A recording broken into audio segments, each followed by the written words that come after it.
നമസ്കാരം. വള്ളിയൂർക്കാവിലെ ചന്തയിൽ വെച്ച് ഒരു മാടപ്രാവിനെ വാങ്ങുന്നത് പോലെയാണ് ജന്മി പണിയനെ വാങ്ങുന്നത്.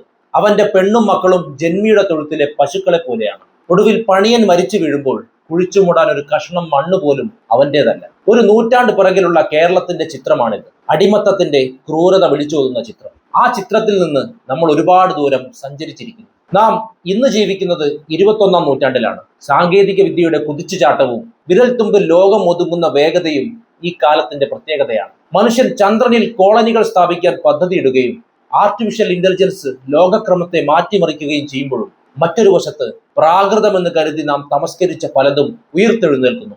മാനുഷിക മൂല്യങ്ങൾക്കും വ്യക്തി സ്വാതന്ത്ര്യത്തിനും പുല്ലുവില കൽപ്പിക്കാത്ത പല സിദ്ധാന്തങ്ങളും തലപൊക്കുന്നു. താലിബാൻ ഭരണത്തിന് കീഴിലുള്ള അഫ്ഗാനിസ്ഥാനിൽ നിന്ന് പുറത്തു വരുന്ന ഏറ്റവും പുതിയ നിയമപരിഷ്കാരങ്ങൾ ആഗോളതലത്തിൽ വലിയ ആശങ്കയുണ്ടാക്കുന്നതാണ്. താലിബാൻ പരമോന്നത നേതാവ് ഹിബത്തുള്ള അബുൻസാദ പുറത്തിറക്കിയ പുതിയ ഉത്തരവ് പ്രകാരം അഫ്ഗാനിസ്ഥാനിൽ അടിമത്തം നിയമവിധേയമാക്കിയിരിക്കുകയാണ്. യുദ്ധത്തിൽ പിടിക്കപ്പെടുന്നവരെയും മറ്റും അടിമകളായി കണക്കാക്കാനും അവർക്ക് യാതൊരുവിധ മനുഷ്യാവകാശങ്ങളും നൽകാതിരിക്കാനുമുള്ള അനുമതിയാണ് ഇതിലൂടെ നൽകിയിരിക്കുന്നത്. ഇസ്ലാമിക നിയമങ്ങളുടെ താലിബാൻ വ്യാഖ്യാനം അനുസരിച്ചാണ് ഈ നടപടിയെന്ന് അവർ അവകാശപ്പെടുന്നുണ്ടെങ്കിലും ആധുനിക ലോകം പാടെ ഉപേക്ഷിച്ച അടിമത്തം വീണ്ടും ഔദ്യോഗികമായി നടപ്പിലാക്കുന്നത് അഫ്ഗാൻ ജനതയെ, പ്രത്യേകിച്ച് സ്ത്രീകളെയും കുട്ടികളെയും കൂടുതൽ ദുരിതത്തിലാക്കും. ഇതോടൊപ്പം തന്നെ വിചിത്രമായ മറ്റൊരു നിയമവും താലിബാൻ നടപ്പിലാക്കിയിട്ടുണ്ട്. ഭരണകൂടത്തിന്റെ ഭാഗമായ മതപണ്ഡിതന്മാർ എന്തെങ്കിലും തെറ്റുകൾ ചെയ്താൽ അവർക്ക് ശിക്ഷ നൽകുന്നതിന് പകരം കേവലം ഉപദേശം നൽകി വിട്ടയക്കാനാണ് പുതിയ നിർദ്ദേശം.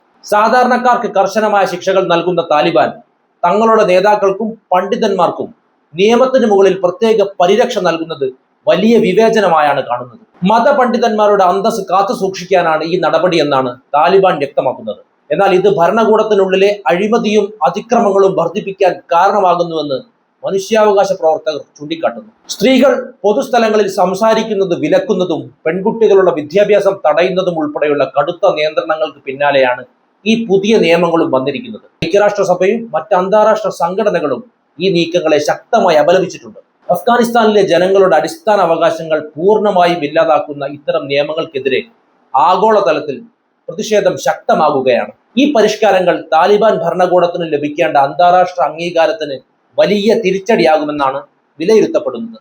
അഫ്ഗാനിസ്ഥാനിലെ നിലവിലെ സാഹചര്യം അതീവ ഗുരുതരമായി തുടരുകയാണ്. അടിമത്തം പുനഃസ്ഥാപിച്ചതും മതപണ്ഡിതന്മാർക്ക് നിയമപരിരക്ഷ നൽകിയതും അന്താരാഷ്ട്ര സമൂഹത്തെ ചൊടിപ്പിച്ചിട്ടുണ്ട്. ഇതിനെ തുടർന്ന് ഐക്യരാഷ്ട്രസഭ അഫ്ഗാനിസ്ഥാന് നൽകുന്ന സാമ്പത്തിക സഹായങ്ങളിൽ കൂടുതൽ കർശനമായ ഉപാധികൾ വെക്കാൻ ആലോചിക്കുന്നുണ്ട്. നിലവിൽ അഫ്ഗാനിസ്ഥാനിലെ ജനസംഖ്യയുടെ പകുതിയിലധികം പേരും പട്ടിണിയിലാണ്.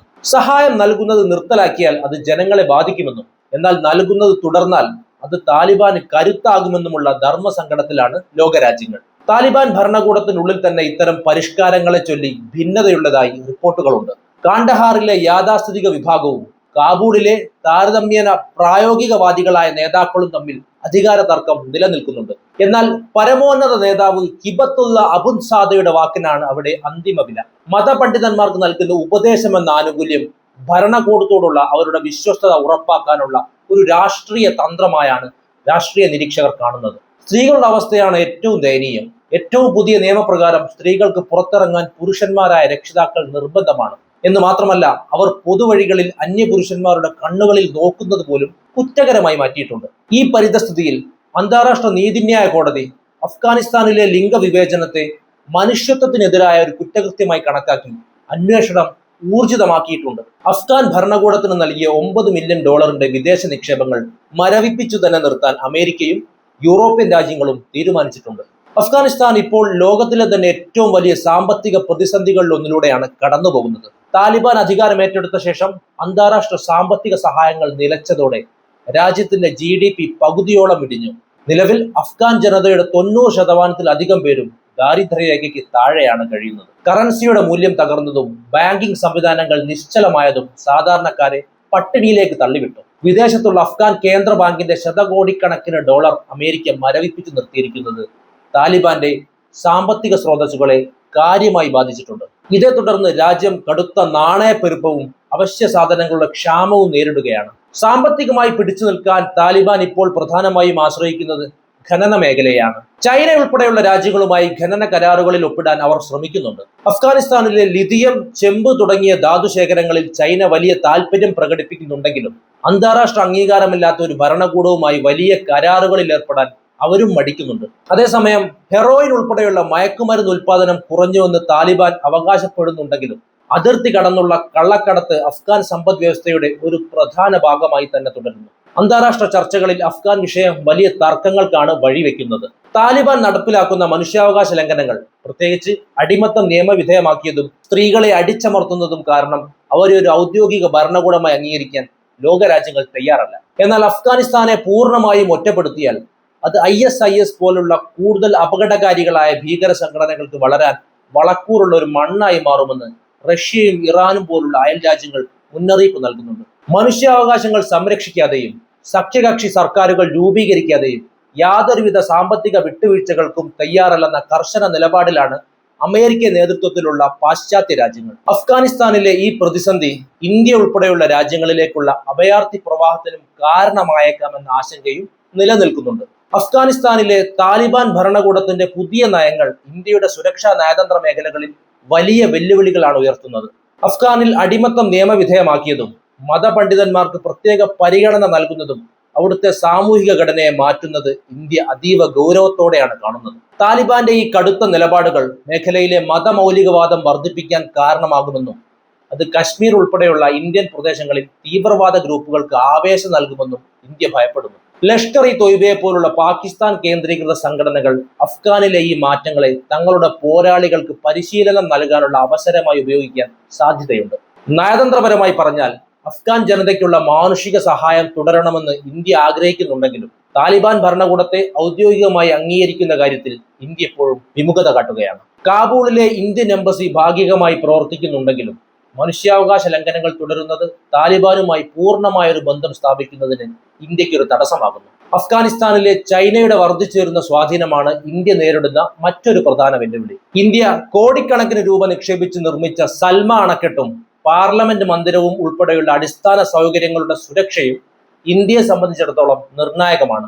മയക്കുമരുന്ന് കടത്താണ് ഇന്ത്യ നേരിടുന്ന മറ്റൊരു നേരിട്ടുള്ള ഭീഷണി.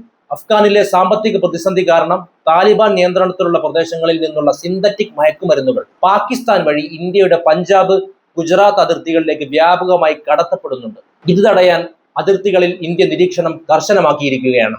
അതേസമയം അഫ്ഗാൻ ജനതയോടുള്ള ഇന്ത്യയുടെ താല്പര്യം മുൻനിർത്തി ഗോതമ്പും മരുന്നുകളും വിതരണം ചെയ്യുന്നത് ഇന്ത്യ തുടരുന്നുണ്ട്. താലിബാന്റെ ഇത്തരം മനുഷ്യത്വ വിരുദ്ധമായ നിയമങ്ങൾക്കെതിരെ അന്താരാഷ്ട്ര വേദികളിൽ ശക്തമായ ശബ്ദം ഉയർത്തുന്നതിനൊപ്പം തന്നെ മേഖലയിലെ ഭീകരവാദം ഇന്ത്യയിലേക്ക് പടരാതിരിക്കാനുള്ള പ്രതിരോധ നടപടികളിലാണ് ഇന്ത്യൻ സുരക്ഷാ ഏജൻസികൾ ഇപ്പോൾ ശ്രദ്ധ കേന്ദ്രീകരിച്ചിരിക്കുന്നത്. താലിബാൻ ഭരണത്തിന് കീഴിൽ അഫ്ഗാനിസ്ഥാനിലെ യുവാക്കളുടെ ജീവിതം വലിയൊരു അനിശ്ചിതത്വത്തിലേക്കാണ് നീങ്ങുന്നത്.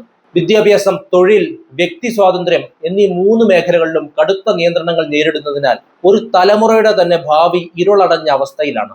ആധുനിക വിദ്യാഭ്യാസം നേടാനുള്ള അവസരങ്ങൾ പരിമിതപ്പെടുത്തിയതും അന്താരാഷ്ട്ര നിലവാരമുള്ള സർവകലാശാലകളിൽ പഠിക്കാനുള്ള സൗകര്യം നഷ്ടപ്പെട്ടതും യുവാക്കളിൽ വലിയ നിരാശയുണ്ടാക്കുന്നു. താലിബാന്റെ കർശനമായ നിയമങ്ങൾ അനുസരിച്ചുള്ള മതപഠനത്തിന് കൂടുതൽ പ്രാധാന്യം നൽകുന്നത് കൊണ്ട് ശാസ്ത്രീയവും സാങ്കേതികവുമായ അറിവ് നേടാൻ അവർക്ക് സാധിക്കുന്നില്ല. തൊഴിലില്ലായ്മയാണ് അഫ്ഗാൻ യുവാക്കൾ നേരിടുന്ന മറ്റൊരു പ്രധാന വെല്ലുവിളി.